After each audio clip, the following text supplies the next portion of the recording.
You are watching BizCheck on KBC Channel 1, and thank you very much for keeping us company. My name is Betty Kiptum.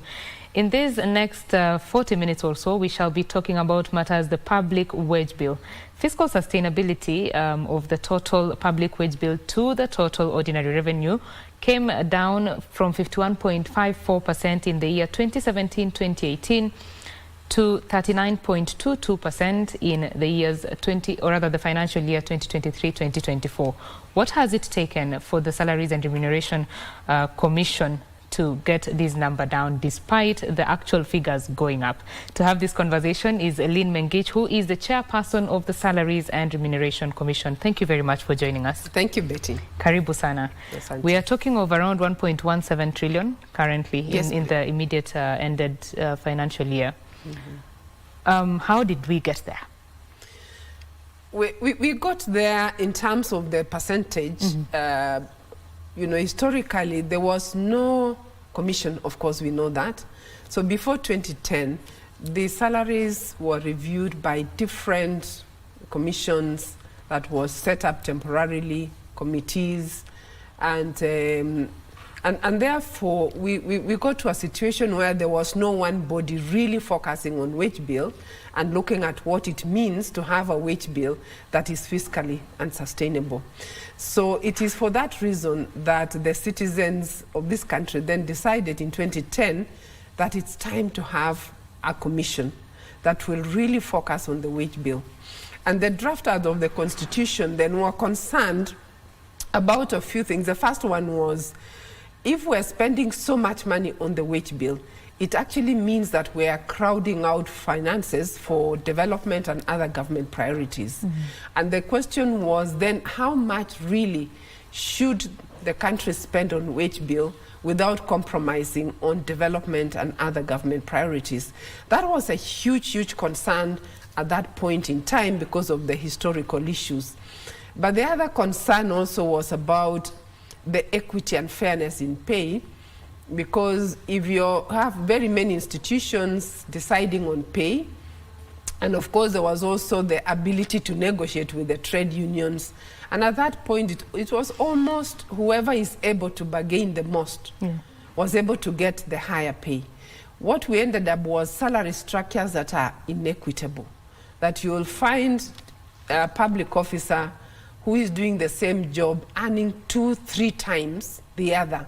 So that is another problem that you will see that in the Constitution, it was a concern by the citizens. So that is how we got there. It is a historical issue, but it reached a point where the citizens realized it is not sustainable, and it's time to have a commission that will address this issue. Right. And now bringing that number down from 51.5% to 39.2% and looking to even take it further to below 35%. How was this achieved? The Commission has taken very many strategic initiatives, and I'll share a few of them. But even as I do that, it's just to remind us that when we talk about the wage bill, we're looking at the ratio, the ratio of wage bill to revenue. And that is in the Public Finance Management Act that requires that not more than 35% of the revenue is spent on the wage bill. So from the onset, you realize that it is a ratio of revenue and the wage bill. That means to manage that, there are two things that you look at. The revenue must also grow, and then the number must also be contained. So over that period, let me say from the onset that we have seen a growth in the revenue, which has contributed to that trend.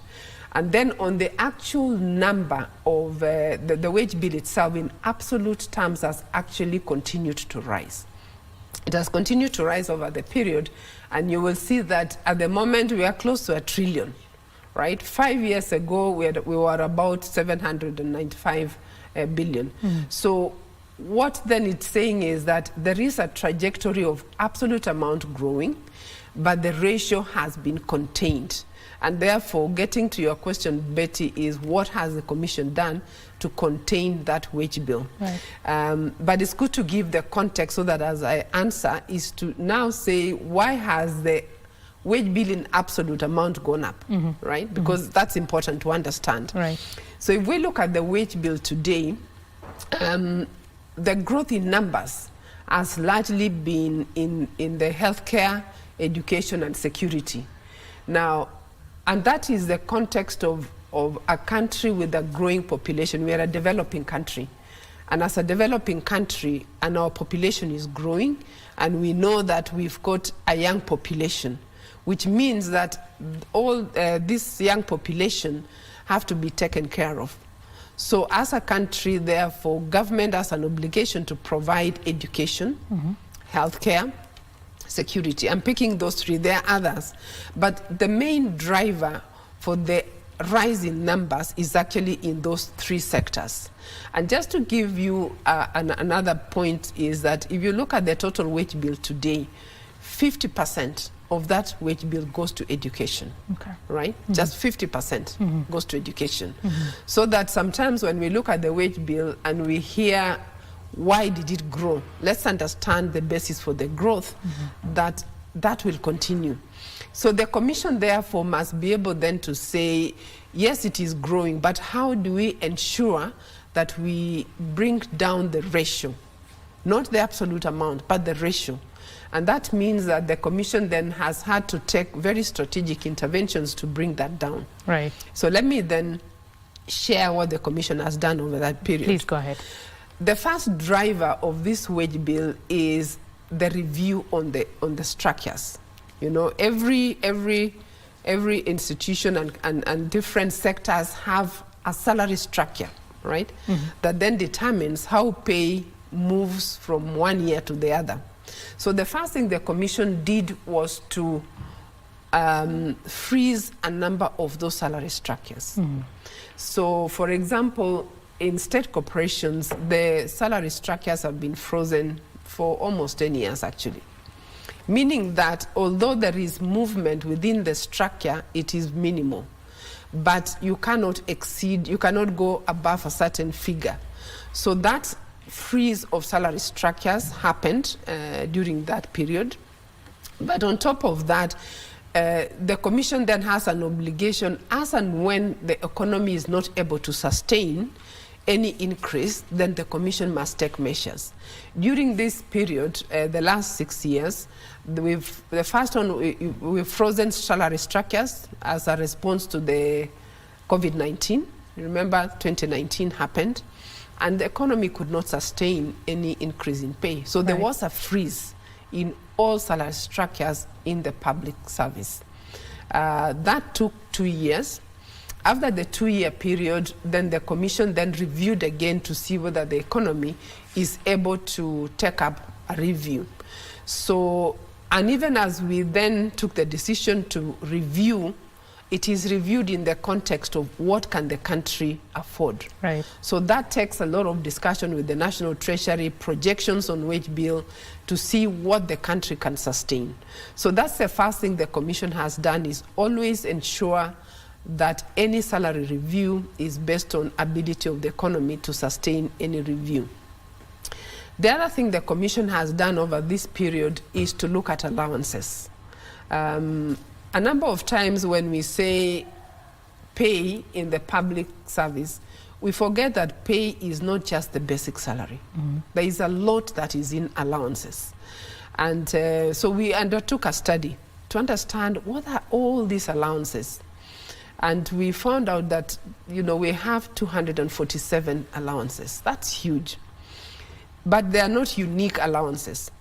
Sometimes it's just the nomenclature that is used differently, or it is the same allowance, but it is defined separately. So they are not unique allowances. Right. But nonetheless, all these allowances, on average, is about 40% of the total pay. So whenever we have a conversation around pay, it is important not to stop at basic salary. And even if you meet a public officer and you say, what do you earn? They will tell you the basic salary. They will not tell you the allowances, right? That make the gross. That make the gross. Yeah. Now, it is 40% on average. But in some institutions, it's more than 100%. Okay. And in some very few jobs, it is even 200%. So when we ignore to look at allowances, it means that there is something inside there that we are not looking at that will address two areas. One is equity. right? When you have allowances, remember these allowances are different from one institution to the other, right? So basic salary might be the same, but because we've got all these allowances, you end up with gross pay that not only is inequitable, but it is also not fiscally sustainable. Okay. So the Commission from the onset has not reviewed allowances at all. In fact, right from 2010, there has been no review of allowances. With the exception of house allowance, there was a small review, which we gave a review in the last review period, which was the last 2 years. Other than that, the review has been minimal on allowances.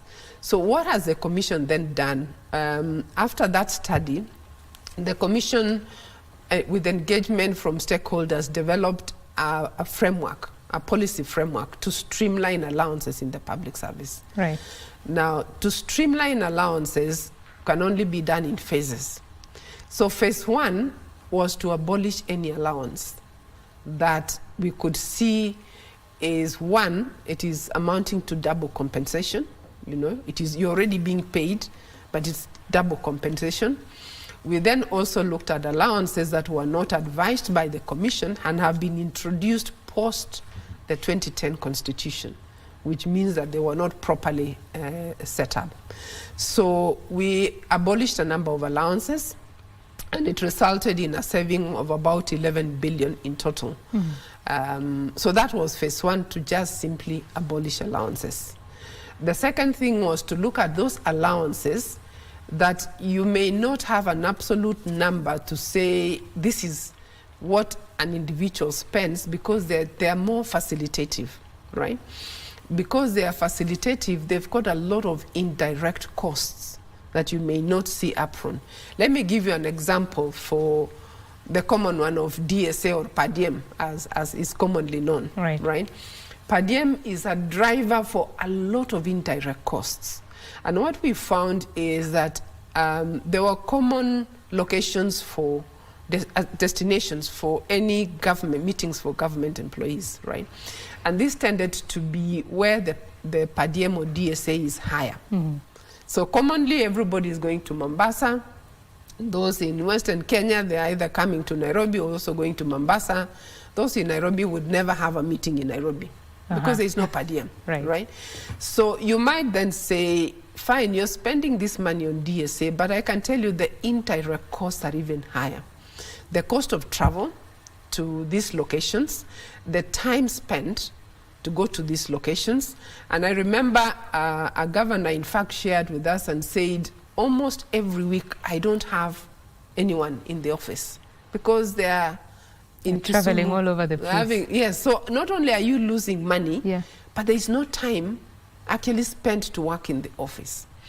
So that's the second category of allowances where the Commission then took a view to streamline. And therefore, for DSA, we advised on a uniform rate across the country. It's across the country, it's a uniform rate, so that we stop choosing to go to the location that is farthest. But we can then, even if we must have those meetings, at least you can do that within your locality. Right. There are also other allowances that we looked at, like the task force allowance, internal task force and internal committees. Just to explain what that meant is, this is a situation where institutions were constituting task forces internally to discharge a mandate that is part of the mandate of the institution. Okay. Right? Or committee is the same thing. So you form a committee to discharge a mandate that is within your responsibility to discharge. But because I brought in together people from different functions, you brought in someone from HR, from finance, from another department, then you say it is internal committee, so they are paid sitting allowances, right? So we abolished those internal committees and internal task forces because they were just wasteful, and it's also double compensation. Another allowance that we looked at is plenary sitting for Parliament and for MCAs. And plenary sitting meant that every time there is a session in Parliament, you're paid a sitting allowance, but remember you have a salary. So again, it was a clear area of double compensation. Right. So we abolished that for both arms of government, for the legislature, both at the National Assembly and at the county governments. The other allowance that we also abolished was, it was called a taxable car allowance. And that allowance has an interesting background to it, is that before the 2010 Constitution, certain government officers were, they were allowed to import cars duty-free.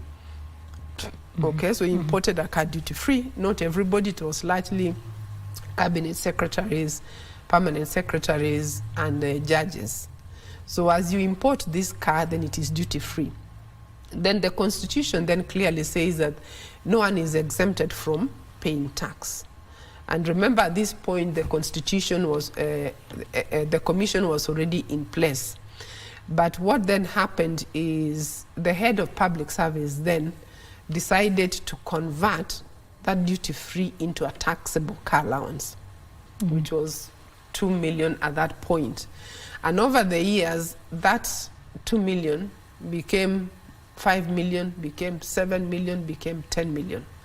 And just to explain what this allowance really is for, is that the state officer, the only thing you needed to do is just go to a showroom, pick a car, bring the receipt, and you get your money, you take your car for personal use.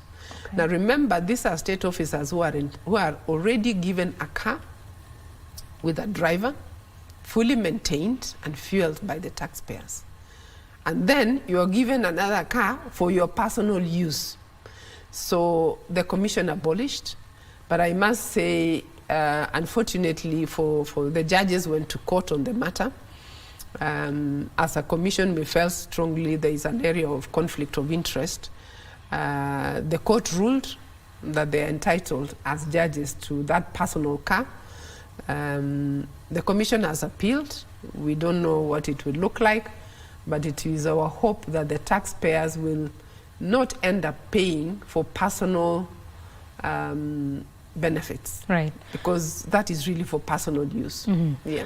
You've talked about a number of changes that were made and a lot of costs were saved. How did the Commission, or how is the Commission cushioning public servants, especially from the economic shocks that have been? There was the COVID-19, there is inflation year in, year out. How does the Commission ensure that even if you're, stopping the double allowances and all that, public servants can still survive in these tough economic times?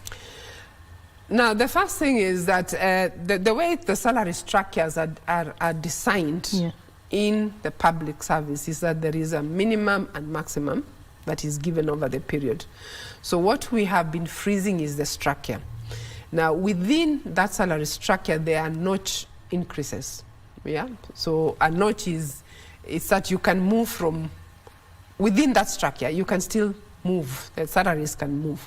So during this period, there has been that automatic annual increment. It averages 3%. So that is what cushions for inflation. But I must add that we cannot cushion 100%. Because when we talk about the economy is tough, inflation is gone up, it just doesn't affect only the public officers. It affects everyone. So to that extent, we can't say we are cushioning 100%. It's just not practical, because the same taxpayer is going through the same hardship. So to that extent, therefore, there is some cushioning, but that cushion is not to 100%, and it can never be to 100%. Yeah. Let's talk about the productivity of the labor force. In Africa, we rank 26 out of 55, and globally we are at 153 out of 189. That's according to the International Labour Organization. Is the Commission doing anything to improve productivity of public servants? Thank you, Betty. That's actually one of the initiatives that the Commission has put in place. Right. It's one of our mandates. And just to go back to our mandate, as you are aware, is to set to review and set salaries for remuneration and benefits for state officers, and to advise for both the national and county government. And then in that, the Constitution then spells out the principles, right? Now, the first principle is what we talked about earlier, about to ensure fiscal sustainability of the wage bill. But the second principle talks about to recognize performance and productivity.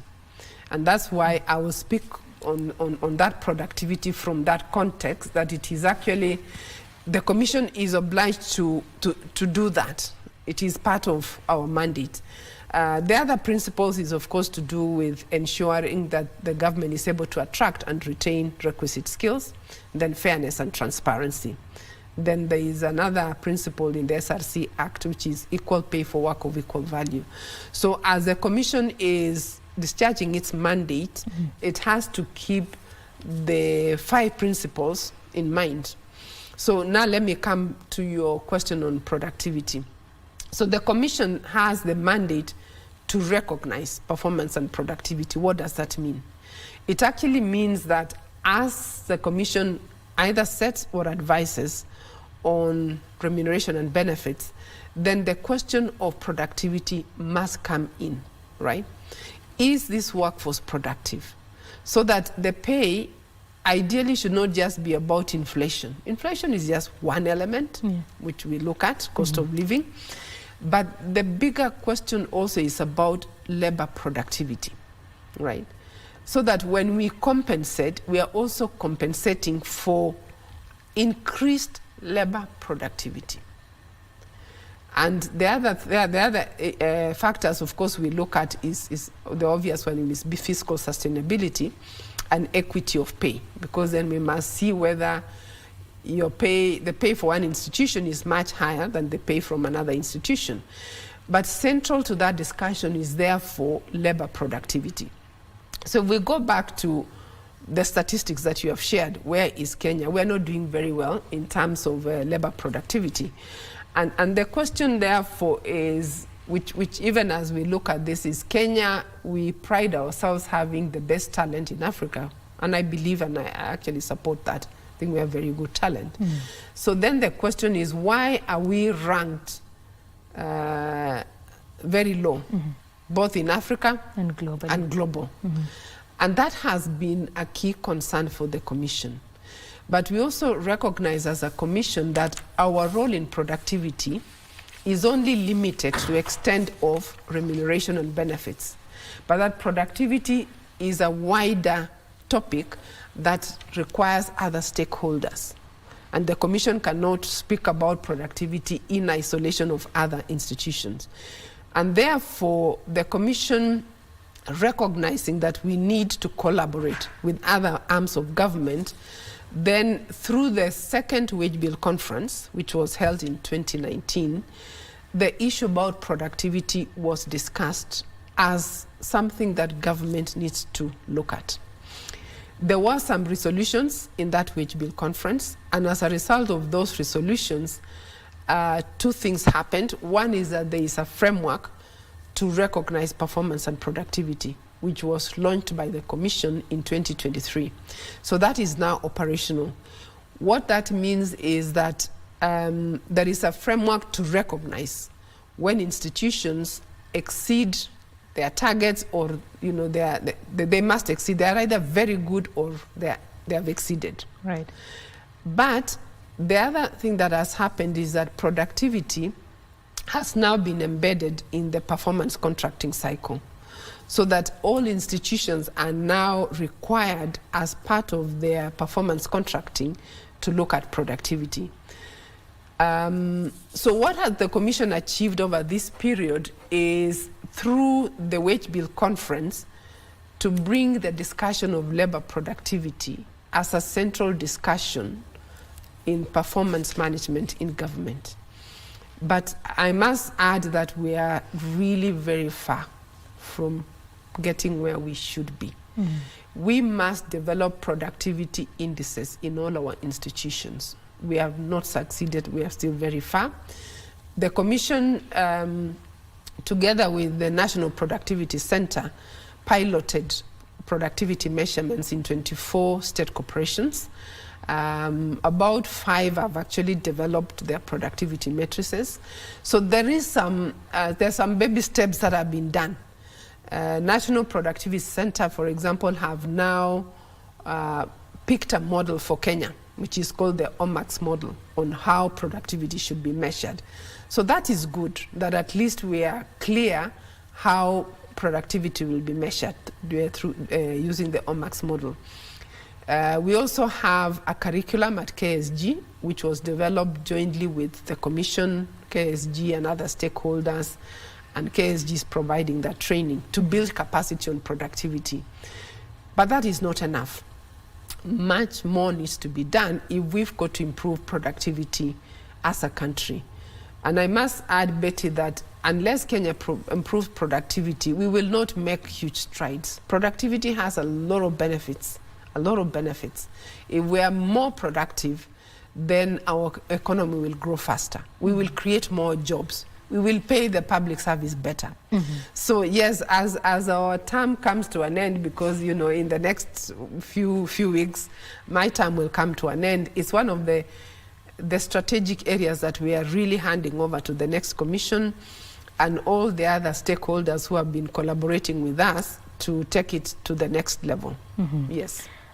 Before we close the conversation, balancing between reducing the wage bill and handling the unemployment issue in Kenya. Please comment on that.